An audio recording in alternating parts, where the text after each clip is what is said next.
One of the biggest barriers I've seen over the years in the precast world, especially during hands-on workshops, is getting people to actually build their first composite mold.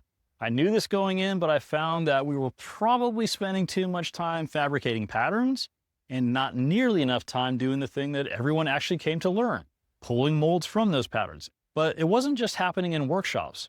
I saw the exact same thing happening outside of them as well.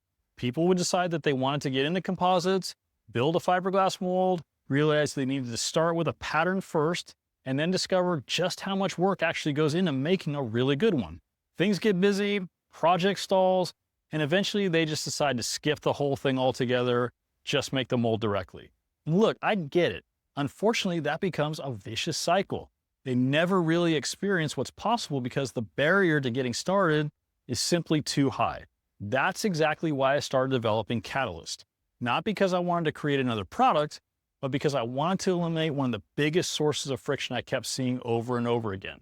Catalyst is a configurable master mold making system for sinks, a production-ready starting point that lets you spend less time building patterns and more time learning how to build great molds.